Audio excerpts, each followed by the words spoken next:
Hey, hello, here we are. Welcome to Pastor's Perspective, sponsored by Calvary Chapel, Costa Mesa. My name is Brian Perez. We are so pleased to have you listening today and watching as well on Facebook, including the Calvary Chapel Newport News, Virginia Facebook page, where Tony Clark is the senior pastor. Tony joins us today via Skype. How's it going, Tony? Good. Great. Good. And Bobby Conway is here as well on the Bobby Cam. He's the pastor of Image Church in Charlotte, North Carolina. Also the guy you see on the Christianity Still Makes Sense YouTube channel. What is new, Bobby Conway?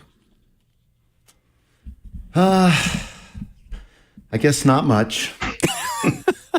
The way you let out that big sigh, I'm like, oh man, something's really troubling Bobby. In which case, I was going to send Brian Broderson to the rescue because he's here too. He's the pastor of Calvary Chapel, Costa Mesa. And how are you, sir? Well, I'm doing great, and I'm really glad to be here to cheer Bobby up because that's part of my job description is keeping these guys encouraged. Yes. Bobby, I do want to say a quick word of encouragement. I saw a photo of your Sunday service, and man, it's great. Look at church is really growing. It looked exciting. Looked like, man, God's working. Yeah, it is. It's a real it's just been such a special community, and the girls had a pajama party. The guys didn't, but the girls did, and we had a great turnout for them. And so, yeah, it was a good weekend. We had a soup, bring your own soup, kind of a fellowship Friday night. So we're just doing good community, and we just love the people so much. It actually, you start believing when you get disillusioned with ministry enough that, okay, can you possibly enjoy being around the same people for a long time? And it seems as if, yes, we are. So we're thankful. Mm-hmm. That's great. Yeah, we had a great weekend here at Calvary Chapel, Costa Mesa with the women's ministry. We had a fantastic women's Christmas coffee, and our good friend Amy Orr Ewing and her husband were here in town. So Cheryl and I spent pretty much the day and evening with them yesterday, and I took them to the airport this morning. But Bobby, you know Amy, she's just such an amazing woman, such a powerhouse theologian and apologist, and she's recently speaking at the U.S. Congress. She speaks frequently at the British Parliament, and just a wonderful, wonderful young woman. So we had a really great time just being. Oh, that's great. Yeah, just chaperoning them around. Mm-hmm. I don't think I've ever heard of a pajama party. That like Bobby said I don't know. That might be the start of something new. Is there going to be a pajama party at Calvary Chapel, Newport News, Virginia, or here at Costa Mesa? Not for the guys. Just, Yeah. That wouldn't go too well, would it? No, it wouldn't. Well, the guys have their own versions of that, Yes. The robe party. Yeah. 888-564-6173 is our telephone number today. We invite you to call us. Grab an open line, 888-564-6173. You can also send us your questions using Facebook Messenger or Instagram, or by filling out the form on the Pastor's Perspective page of our flagship radio station's website, kwave.com. KWAVE.com. Go there, find the page, send in your question, and maybe we'll read it here on the radio. But the best way to get an answer is to call us when we're here live, like today, until 4 p.m. Pacific time at 888-564-6173. All right. So let's do a question that was sent in online. And here's one from Kathy and Paul, who want to know, where did the phrase devil's advocate come from? That is a very interesting question. Is it in the Bible? Where did that come from? I mean, come on. You're the guy. You did the research. I know. Tell us where it came from. We're asking Brian Perez the question. But you guys don't know the answer to this? Oh, come on. You mean to tell me I know more about this than you guys do? You do. And I just learned about it 2 hours ago. So no, I looked it up online, and it was because it's a very interesting question, and I guess it has its origins in the Catholic Church. Yeah. And it was something that let's see. Let me try to narrow it down here. Before a saint was venerated, I think is the correct terminology. But before somebody was elevated to some other form of, whether sainthood or whatever, there'd be some guy who was called the Devil's Advocate, and he had some fancy Latin name or Italian name or something, title, I should say. And his job was to go and find out if this person was really all they said that, because when you think about it, it's not a bad idea. I mean, in a way, before you give somebody some lofty title like sainthood or something, it's like, well, let's go see if this person really was a saint, or, like in the Catholic Church where to be a saint, you have to have so many miracles attributed to you, or at least one. And so this Devil's Advocate would go out and try to figure out if, no, this could have happened naturally. It wasn't a miracle. Yeah. I thought that was interesting. Dig up the dirt, any dirt out there on that person. Yeah. We have lots of Devil's Advocates nowadays. Yeah. Fascinating how these things, come into the vernacular, and we say these things, but we don't necessarily make the connection, where they actually came from, what they. When I was in Cape Cod back at the end of summer, they were walking us through this little mill that had been built back in the early 1600s, and there were all kinds of things that were connected to the mill that have come down to us in little sayings today. Like even the threshold. Talking about the threshold, we think of a threshold like it's it's the area between the rooms, or coming across a doorstep. Well, it was originally to hold the thresh, to hold the grain, from going out of the place to the outside. And there were a couple of other ones that were really. And unfortunately, I can't remember them right now, but they're like, oh my goodness, I would have never guessed that that's where that one came from. But fun sort of things. Yeah. Tony? Yeah, for people who are like dates and stuff like I do, it was 1587 what Pope Sixtus V came up with that whole Devil's Advocate kind of thing. So are you sure it wasn't Pope Fifthus the Sixth? You sure it was Pope Sixtus the Fifth? Man, what a tongue twister! Not Sixtus the Fifth, but Fifthus the Sixth. Yeah, right. And you're right, Brian Perez. They had to have at least two miracles associated with them, and he would go out and say, no, that could have been done through natural means, or that could have happened through natural means. And so he would be like you said, the Devil's Advocate to come against someone who is in line to get sainthood. And so that term came up around that time period. So it's crazy stuff, how stuff just finds their way into our language and not knowing where it actually came from. So that was good research you did. Yeah, my good research was just one article. For all I know, it's incorrect, but it seemed pretty legit. I don't know. There was one part of the article, too, that it said that Pope John Paul II modernized the canonization process and did away with the formal office of Devil's Advocate in 1983. This streamlined the process tremendously, as John Paul II canonized 5 times as many people as the rest of his 20th century predecessors. Yeah. So again, without the title, without the office of Devil's Advocate, he just went ahead and... good for him. He didn't want to let the devil in, throwing around, slinging mud. That's right. That's right. Those precious saints. All right. Give us a call, 888-564-6173. Kathy and Paul, thank you for sending in your question. We'll maybe get to more Facebook and online questions a little bit later, but right now we're going to go to the phones. Here is Janice calling in from San Diego, California. Welcome to Pastor's Perspective. Janice. Hi. Thank you for taking my call. Now, this may be a silly question, but it's sort of been on my mind lately. Wondering about overcrowding in heaven? Because believers, through the centuries, just multiply. There's going to be so many. I don't know. It's just a thought that I had. Will heaven be overcrowded, possibly? Won't there just be 144,000 people in heaven? Isn't that what? No, isn't that it? No, I'm joking.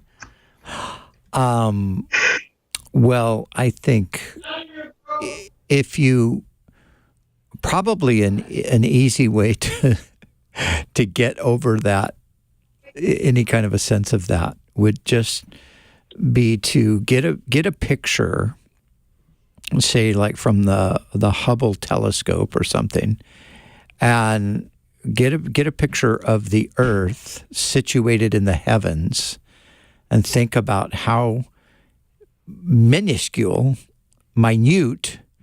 the Earth is in comparison to the heavens. And I think that would easily answer your question. And of course, the heavens that we're talking about, the stellar heavens, it's not like there are people, saints aren't living up in that realm. It's a whole nother realm that we go into. But nevertheless, the universe is so vast, it's incomprehensibly vast. So if it was just simply we're going to be relocated to another part of the universe, there would never, ever be any problem. Bobby Conway? Whatsoever. Yeah, look at it like this, Janice. First off, that would, mean there would be a limitation on God's part. So all God would need to do is expand the space in order to create more room. But even given what Brian said, just to put this a little bit in perspective, think about the sun, which is a small to medium-sized star. It's 93 million miles away. Again, that's just a small to medium-sized star. So then you take the Earth that we live on, and the diameter of the Earth compared to the diameter of the sun, you could put 1.3, 1.4 million Earths inside the sun, which is a small to medium-sized star. And then there's been studies done, like when the population was at 6 billion, it's now at 8. There's so many stars in the universe at the time that this projection was given, that was 6 billion people. If you wanted to divide the stars up amongst the 6 billion people, each person would be handed 1 trillion stars. So space will not be a problem for God in heaven. Jesus said, I go to prepare a place for you. He'll have a place for us. Tony Clark. Yeah, Revelation chapter 21 describes in verse 1, a new heaven and a new earth. And then it describes the new Jerusalem, where we will be dwelling in. And based upon the size of the new Jerusalem, it's been guesstimated that each person that goes to heaven would have, so many 1,000 square miles to themselves, so to speak, based upon the size of the New Jerusalem. And I think that, people fail to realize there's going to be a new heaven and a new earth, and that the new earth is going to be inhabited by those who make it through the 1,000-year millennial kingdom, and they will go into the new heaven or they go into the new earth in natural bodies. How would they be sustained? How would their eternal life be sustained? Revelation chapter 22 said they will partake of the tree of life, just like Adam was supposed to do before he sinned. And so there will be those in the New Jerusalem that will be a city that will hover over the new earth, based upon Revelation chapters 21 and 22. And so there is no problem for a overcrowding, because there will be some in the New Jerusalem. There will be some that will be on the new earth. So we're going to get some good acreage. We're not used to that here in California. We're just so crowded together, everybody living in apartments. Why are they called apartments when they're all so close together? I've never understood that. But Janice, does this answer your question? Yes, it does. And I do have one more in relation to this question. So if everything is so big and so vast, will we be like geographically near our loved ones in heaven? What do you guys think? Tony? Well, first of all, because we will be in our new bodies, we will have access to the new earth as well as the new Jerusalem. And I think that, everyone wants to be with loved ones. Everyone wants to be near loved ones. We will have access to everybody, in heaven. And so but the relationship that we have with husband and wives and all that will be so much more deeper, so much more real than we will ever know. So it's not like it's so vast that, maybe every trillion years we'll come across a loved one. No, not at all. I haven't seen you in 500 billion years. Yeah.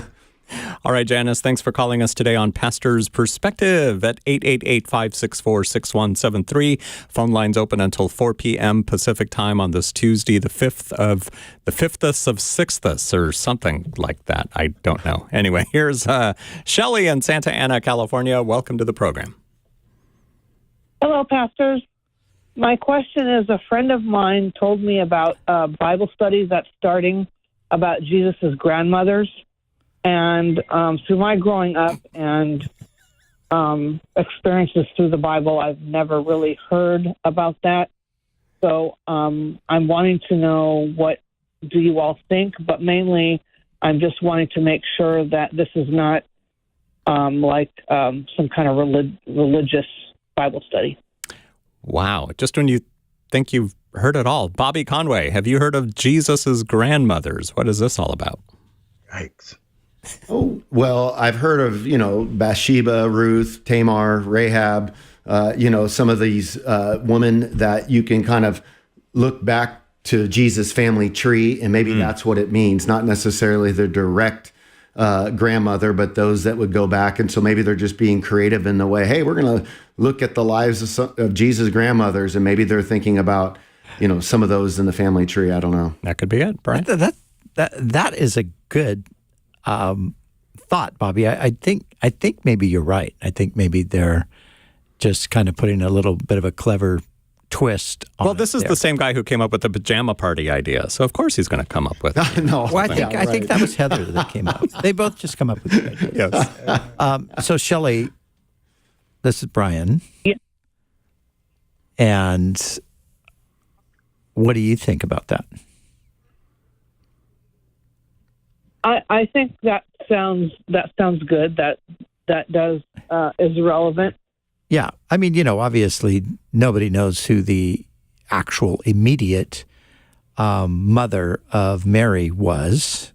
So that would be the grandmother that Jesus had. And if you think of Joseph as his foster father or his adopted father, then you could think of Joseph's mother. But who were they? Nobody knows. We have no record of their anything about them. So if it was something where they were going to try to dive into discovering just, who were the actual literal grandmothers of Jesus, that would be a problem. But I think Bobby had a good guess on it there. Yeah. I think that's what they're going to do. Yeah. Tony Clark. I was also wondering, do you think that there's anything to be cautious about? No, not if it's what Bobby guessed it was. I think it's just going to be a Bible study on those.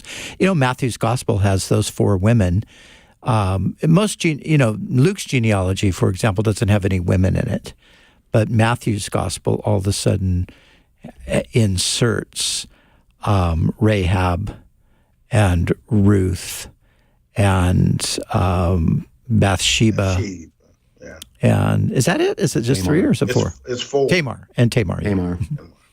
Yeah. So I couldn't imagine that it would be anything other than that. Yep. It's got to be. Tony, what were you going to say? For me, it just sounds a little weird.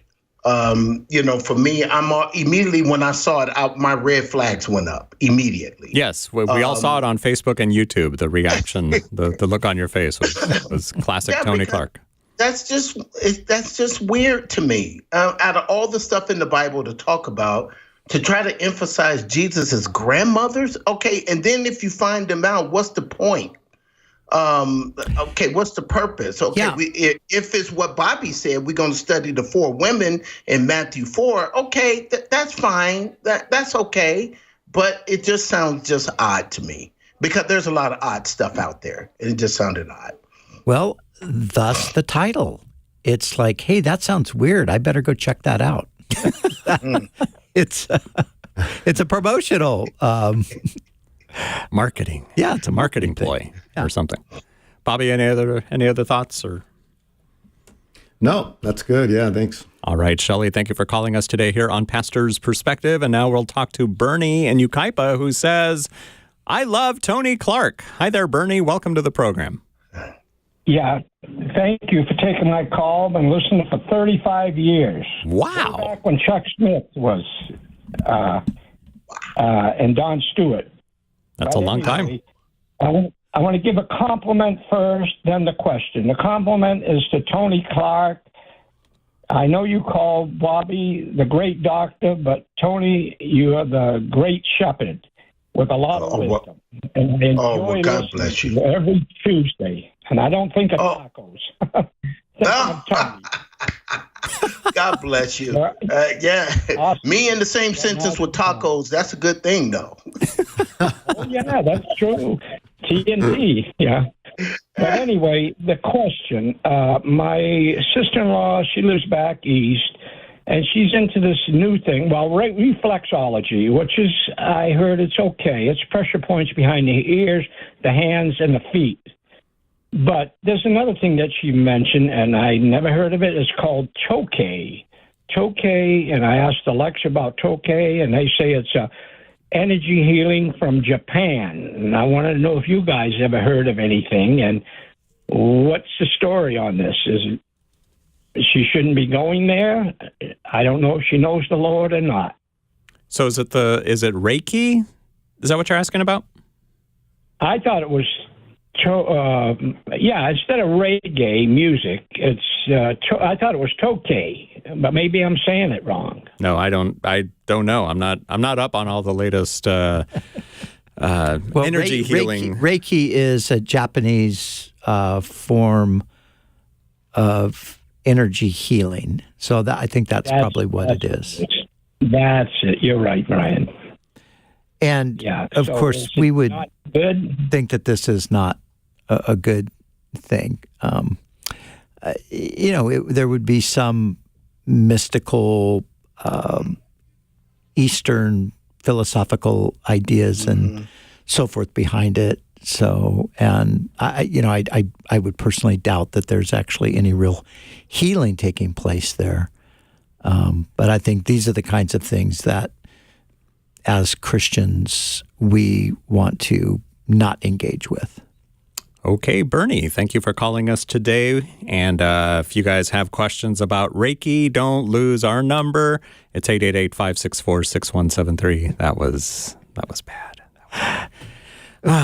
It's really fortunate that we do have a baby boomer audience, because otherwise nobody would know what in the world. Yes. Go off into these little things. People would be like, what is that guy talking about? But we want the younger people listening, so we don't want to turn them off with these obscure quotes either. Obscure Steely Dan references. Yes. Although some of the younger people do wear all the T-shirts of all these bands, and most of them even know who they are. Yeah. But they wear the T-shirt. It's like, name 3 songs by that band on your shirt. All right. 888-564-6173 is our number. Give us a call. I don't even think that was Steely Dan. I think I made a wrong reference. I think it was. It was still. Okay, we just got confirmation. Michael in Montclair, listening on the K-Wave app. Thank you for downloading the app, and thank you for listening today. Thank you for calling in. What's up? Hi. Hello? Hello. Can you hear me? Can you hear me? Yeah, we can hear you. Okay, sorry. I apologize. I just want to know what's the why mankind is evil, too evil, and other than the proverbial sin, I believe we do have to sin, but why are some people more evil than other people? Bobby. Thank you for taking my call. Yeah, for sure. Thanks for calling. So, Bobby, we're all evil, but why are some more evil than others? What do you say? Well, pride is the root of all evil, and that basically is just the will exerting itself over and above God's ways. So it's basically just usurping God's command. So ultimately, you can trace our sin back to pride, because what takes place with our sin is it's us taking matters into our own hand. And some people do that more frequently than others. And as a result, that produces more evil in their life. And so God builds us with a conscience, Romans 2:14-15. He puts his moral law on our heart. And so we're able to kind of respond to that because it pings and gives us an awareness of, do that, don't do that. But what can happen is we can anesthetize our conscience. And kind of like when I was going to Chico State, Northern California, there was a set of train tracks, 10 yards behind my room. And, for the first week or so, it was a nightmare trying to get to sleep. But eventually I could sleep through the sound.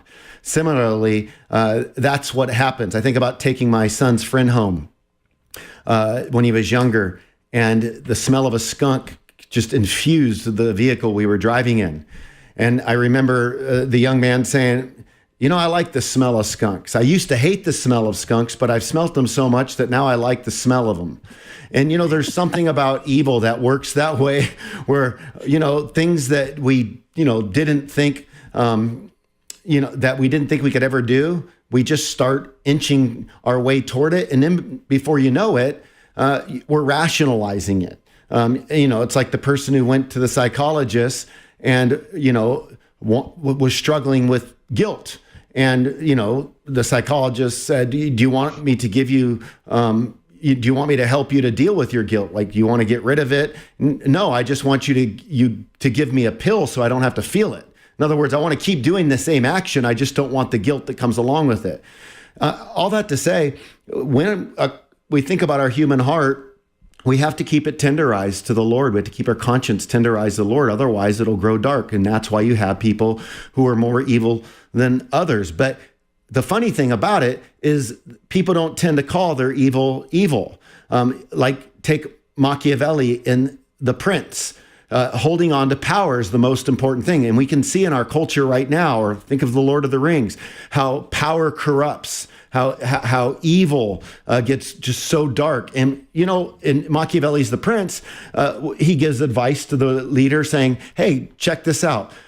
You can lie to the people through your teeth. It doesn't really matter. Your job is to hold on to power, so it doesn't matter what you say. You can make them think whatever. So you can lie and tell them that you mean well, you're doing good, even though your intent is to hold on to power. And so you see that in politics today where you're going, what's going on here? Why are people speaking this one language, but their life saying another?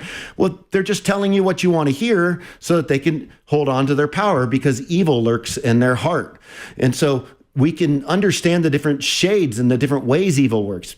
I remember reading Mein Kampf and being blown away by how ethical Hitler saw himself. He believed in his vision so much. So what can happen is we don't know how to cope with our guilt, so we justify our evil as a good thing in order to feel better about our guilt. And so you can see this in particular with some of the great power figures of our day. Tony Clark? Yeah, there's a term in theological circles called the depravity of man. We're totally depraved as humans. Sin has corrupted us from Genesis 3 on. Sin has corrupted us. And then the Bible says in Jeremiah 17:9 that the heart is desperately wicked, or as another translation says, the heart is incurably sick. Who can know it?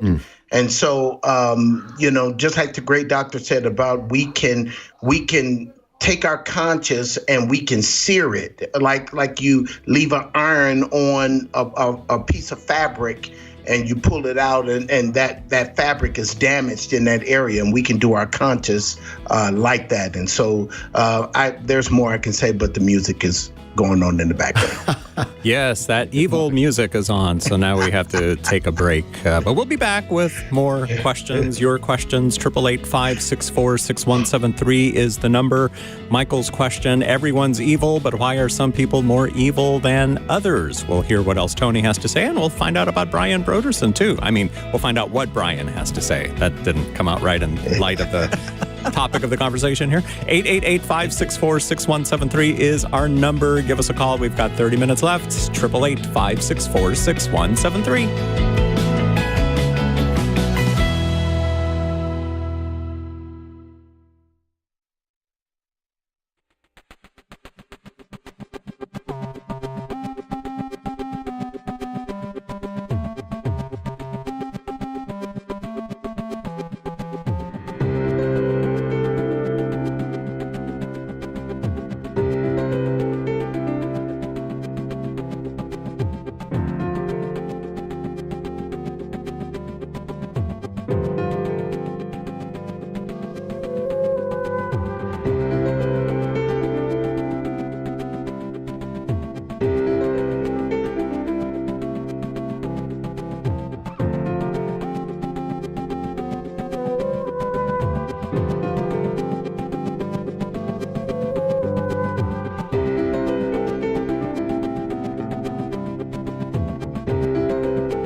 Shall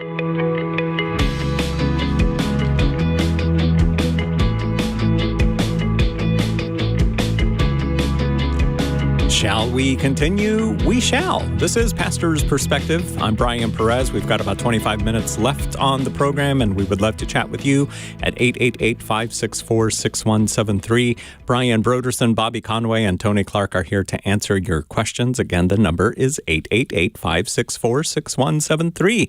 So on this topic of evil that Michael called about, Tony, the music started when you were mid-thought, so go ahead and finish your thought.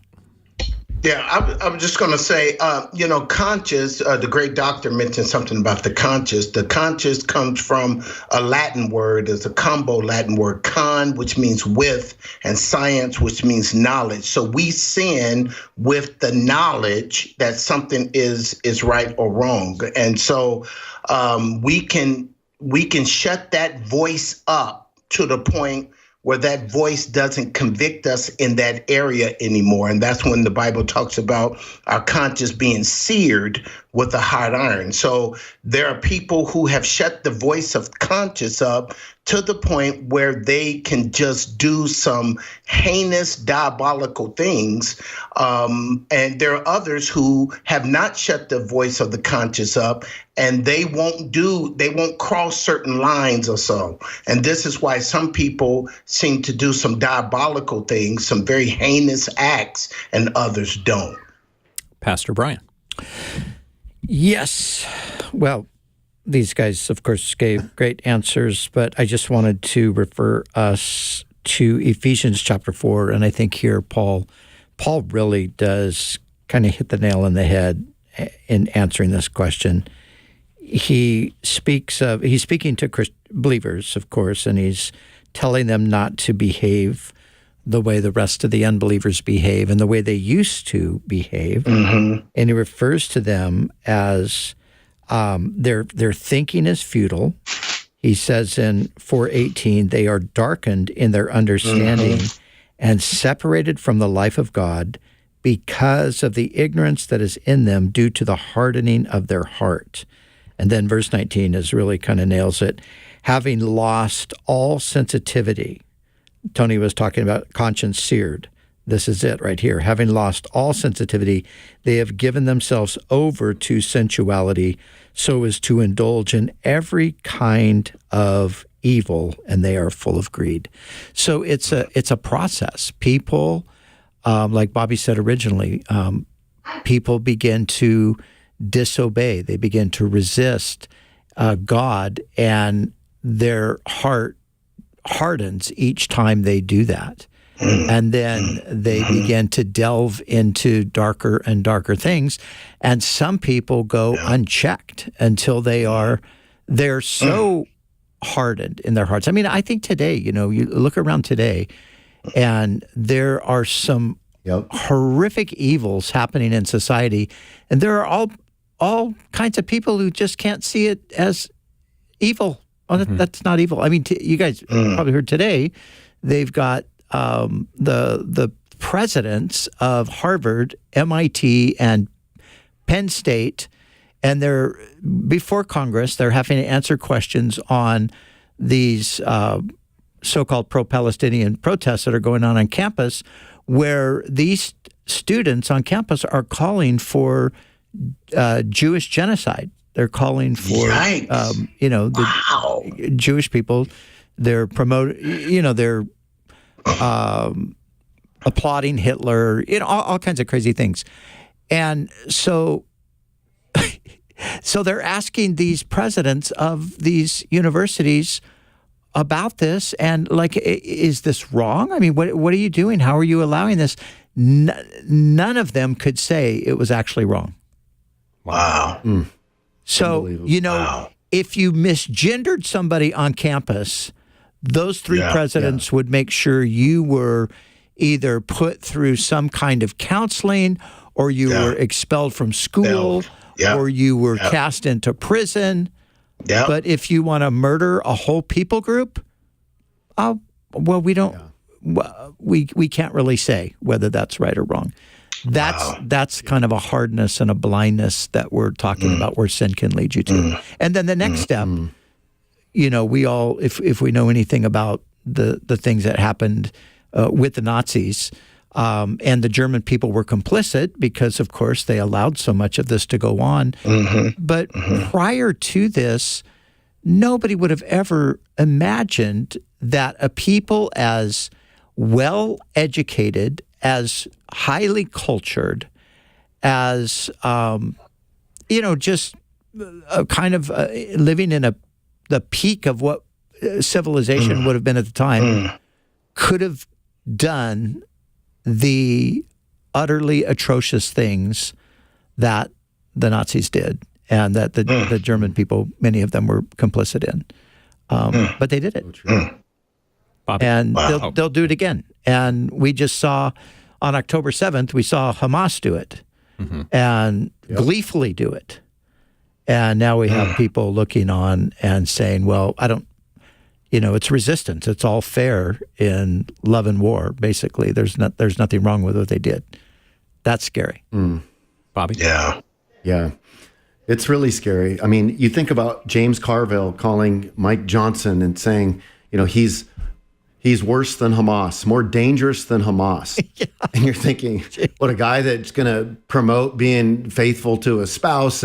But I mean, that's calling good evil and evil good. Yeah. And this is where we are. And so there's the individual conscience, but there's also this collective conscience that you're seeing in our culture. And the collective conscience is growing really, really dark and evil. And that's that begins to get anesthetized through media, through universities, through, these large corporations. And unfortunately, the power resides much in the hands of those that would deny, objective right and wrong in the sense of what we've historically believed was right and wrong. So now it's about power and pulling down other power structures that they perceive in order to create their power structures. And those power structures will do whatever. It'll use lying.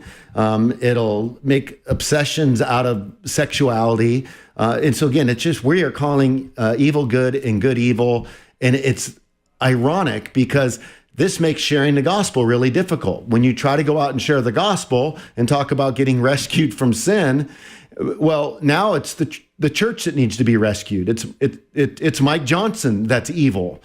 He's the one that needs to be saved. And so now we've got a predicament on our hands where Satan has just been so cunning in this time. It's unbelievable. Tony? Yeah.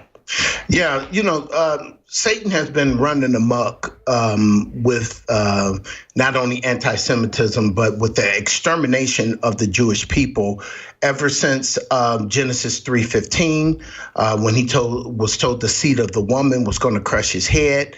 And then he tried to put a genetic virus into the human race to keep the seed of the woman from coming. And then, from the time of Moses to try to exterminate all the male people from the time of male Jews, from the time of Haman, from the time of Hitler. It's not that, let's just kill a few people. No, let's exterminate. So Satan tried to keep the Messiah from coming the first time. He's still trying to destroy the Jewish race to try to keep Jesus coming the second time. So we have a clear satanic thing that Satan, he's not even trying to hide anymore. He's not trying to hide as a guy with a red goatee and a pitchfork sitting on the throne. No, he's coming right out just saying, look, this is who I am. This is my agenda. I want to exterminate the Jewish race. Great conversation today on Pastor's Perspective at 888-564-6173, 888-564-6173. We've got a few minutes left if you've got a question for us for Brian Brodersen, Bobby Conway, and Tony Clark, 888-564-6173. Here is JoJo calling in from Riverside, California, listening on the K-Wave app. Thank you for downloading the app, and how can we help you? Hi, pastors. Thank you for taking my call. Can you guys hear me? Yeah, Brian Yes. Perez can hear you very well. Yes. Okay, perfect. Thank you. I wanted to call and get your perspective on orbs, or what people call spiritual orbs.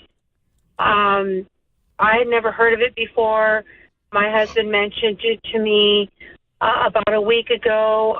2 weeks ago, I had to make a tough decision of, excuse me, I don't want to get emotional, euthanizing my kitty of 15 years. Mm. And we went ahead and we had to put him down, and we had him cremated.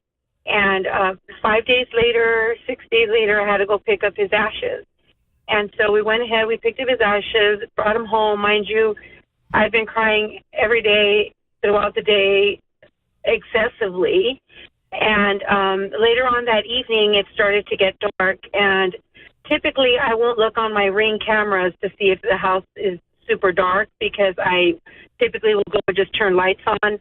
But my husband and I were in one of our bedrooms, and I told him, I said, I think it's time for us to turn on lights. I said, look, it's dark in the living room. And when I turned on one of the Ring cameras to show him how dark it was, I saw two balls they were about a little bigger than a baseball of light. It's like with a ball of white light. One was a little more white than the other. The other one was a little more transparent, but they were floating around my living room. And my husband said, those are orbs. I never knew what orbs were, pastors, but he said those were orbs, and we were watching them for a minute. And my husband said, let's go over there. So we didn't turn any lights on. We start walking down the hall. And mind you, I'm still looking at it on the video on my phone, and my husband's walking ahead. And as soon as he turned the corner to go into the living room, the orb disappeared. Now, upon looking at it, he got an infrared light. He was looking around. Could it be webs? Could it, we don't have webs, but he was dumbfounded. There was no AC on. There was no heater on, but no windows open. And it was in the night, and it was pitch dark in there, and they were floating around the living room. Mm-hmm. Well, I did keep the video. I still have the video. My husband kept replaying it back. And when you zoom in on it, pastors, you can literally see four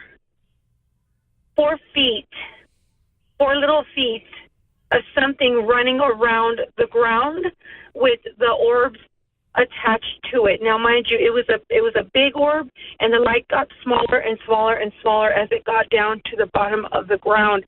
Wow. Bobby Conway, we'll start with you on this one. What do you say? Well, simply put, orbs are just, electromagnetic energy fields. And in a sense, orb shapes that you're seeing on photos, these are caused by particles. So specks of dust or that might show up with a light reflection.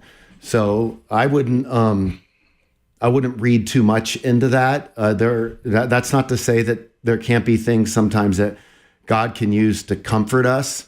But I wouldn't see things that have left this earth, be it animals or humans, showing up, in the appearance of electromagnetic energy.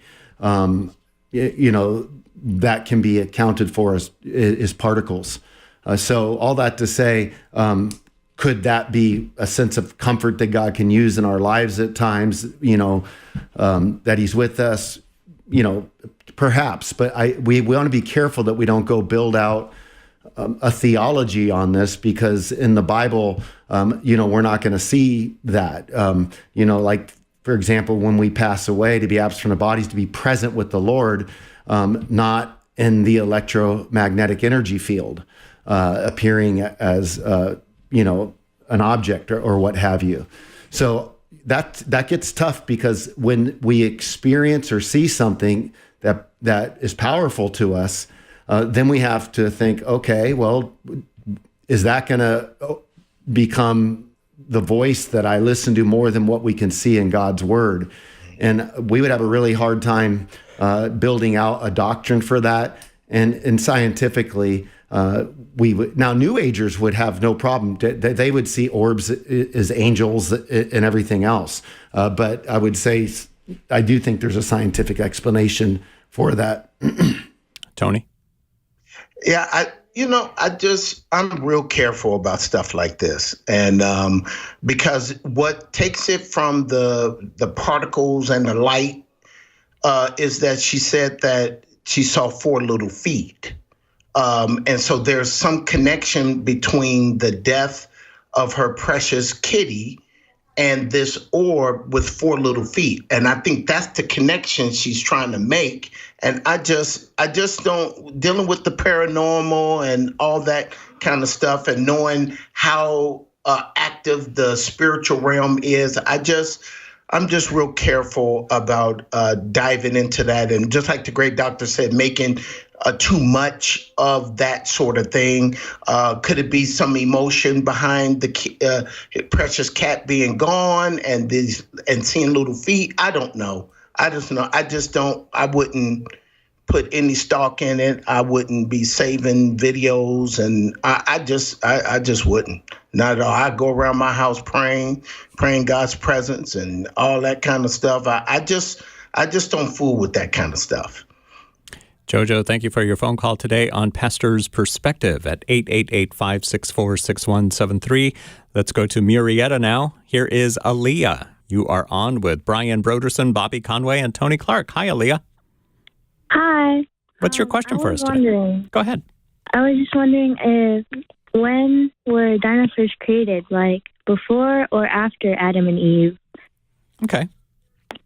All of the land animals were created just before the creation of Adam and Eve. So Adam and Eve are the pinnacle of creation. They're created alone in the image of God. But all of the other creatures, the land animals, are created on the 6th day of creation, just like the man and the woman. Okay. Okay. Thank you. You're welcome. That's it? Yeah. Okay. Thanks for calling us at 888-564-6173. Call again soon. 888-564-6173. Got a follow-up question here from Robin in Oceanside. Hi there, Robin. Thanks for calling us today. Thank you, Pastor. So I've been listening to the discussions for the last 2 days, and I would like your perspective.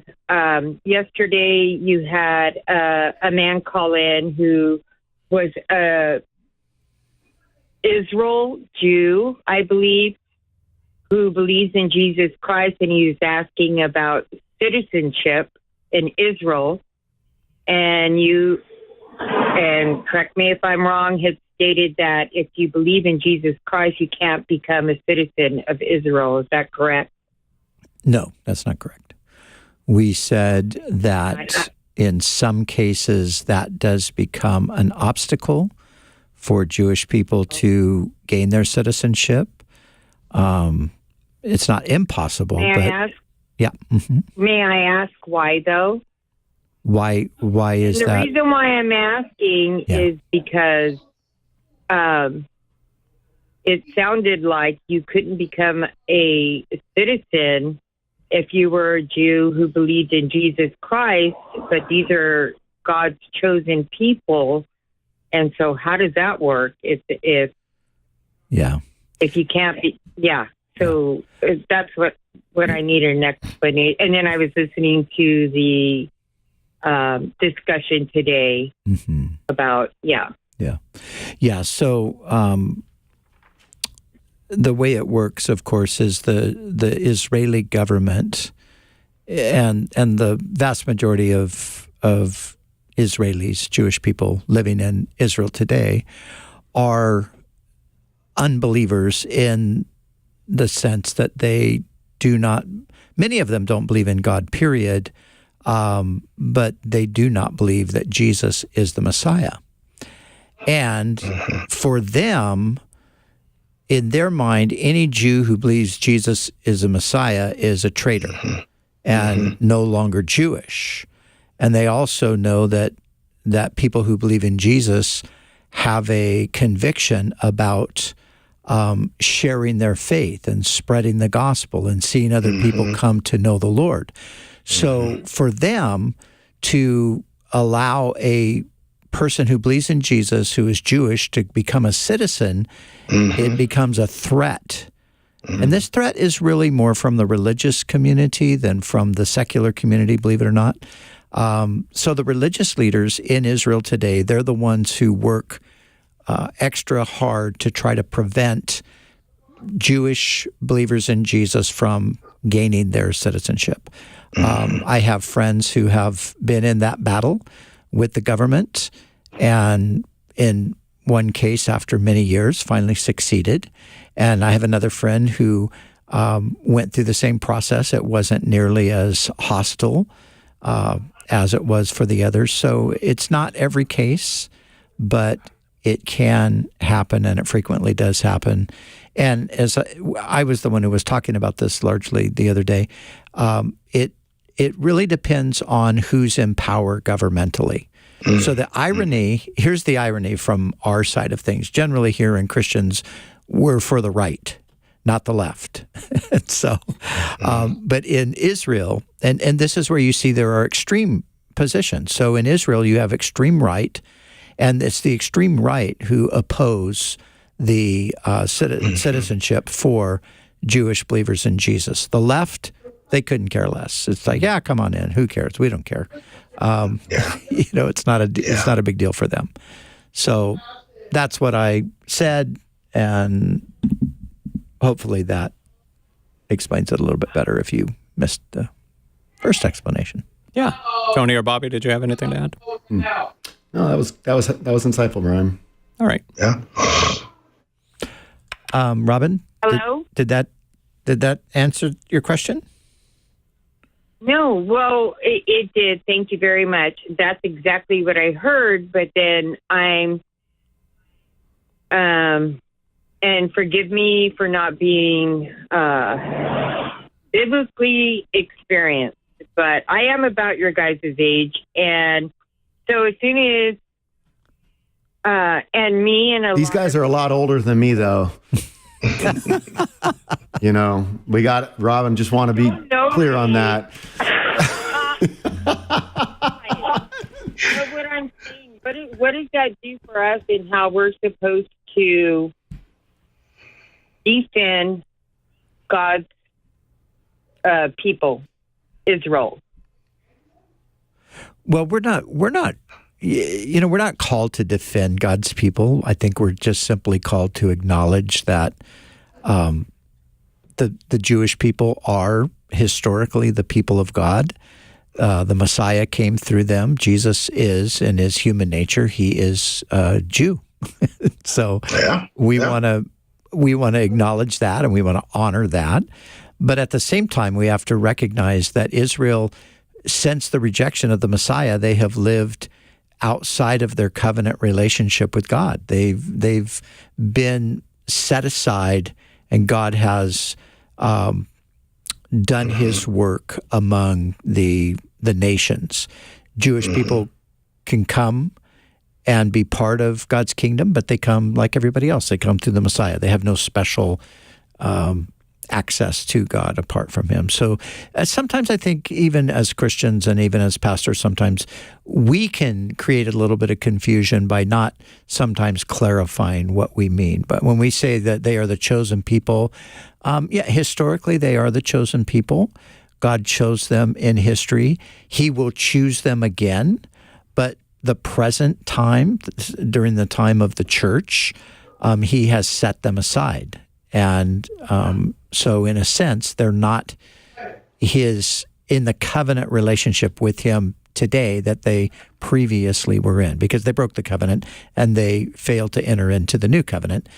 But in the future, they will be brought back in. Tony, 45 seconds.